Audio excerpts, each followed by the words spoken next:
television anchor Jorge Ramos has his own tense relationship with the president-elect. You may remember he was kicked out of a Trump press conference back in the summer of 2015 when he tried to ask about the candidate's immigration policy. Jorge Ramos joins us tonight. Jorge, some of these acts, these hateful acts that we've seen over the last couple of days, graffiti, things like that, how much responsibility do you think President-elect Trump, his rhetoric on the campaign trail, how much does his rhetoric bear for them? I think he's responsible for that. He emboldened many groups that right now are expressing their hate and dislike of minorities. When he said during the campaign that Mexican immigrants were criminals and rapists, words are important, words matter, words have consequences. And what we're seeing right now is precisely that. If there's a headline for the Hispanic community right now, it would be fear. Fear of hate, fear of reprisals, fear of, I just saw a video from a Michigan school in which some teenagers were chanting, build the wall. I mean, that language comes from Donald Trump, and the problem is that so far, Donald Trump hasn't denounced that, and that's their problem. Monica Langley of the Wall Street Journal, I spoke to her earlier today. She interviewed Donald Trump. She asked him whether he thought his rhetoric had gone too far in the campaign, and his response was simply, no, I won. Well, he's responsible for his words. We have now a president-elect who made racist comments when he was running for the White House. We have a candidate who made sexist remarks during the campaign. So I think he's responsible for that. And not only that, I think he has emboldened many groups. He has, before the election, many people were saying things in their homes that were private, that were politically incorrect for a reason. And now exactly that kind of language is what we are hearing. And after the election, many people think that it is okay to say those things, and it is not. It is not.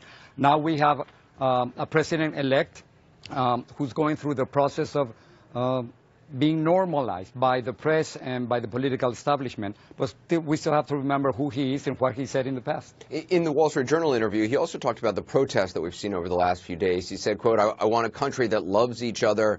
I want to stress that, and adding that the best way to ease tension would be to, quote, bring in jobs. Is that, you think, the best way to ease in tension, or do you think Donald Trump needs to, at some point, address these protests or address the fears that some people in America have? The fear is real.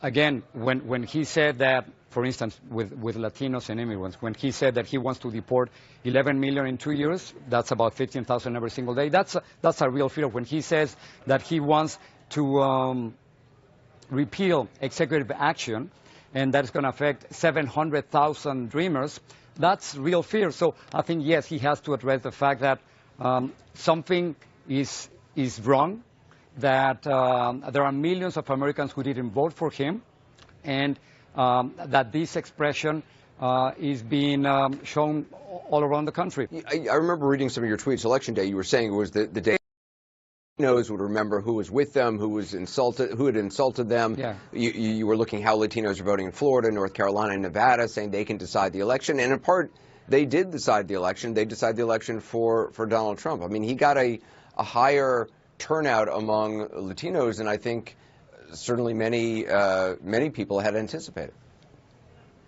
Absolutely. We were wrong. That's it. We were wrong. I think that we overestimated the importance of the Latino vote, and we thought that the Latino vote was going to stop Donald Trump from making it to the White House, and we were mistaken. That's for sure. There was a hidden vote within the Hispanic community, people, Latinos, who didn't want to say openly that maybe they were ashamed saying during the campaign that they were going to vote for Donald Trump, and at the end, they did. In August, you wrote an op-ed, and I remember you said Judgment Day is coming, and you asked citizens and other journalists the question, will you have peace of mind come November 9th? I wonder, did you have peace of mind come November 9th, you personally? I am. I'm in peace. I think I did what I had to do. I think I asked tough questions on Donald Trump. I was ejected from a press conference. We produced a documentary called Hate Rising that everybody can watch right now on the influence of Donald Trump in alt-right movements.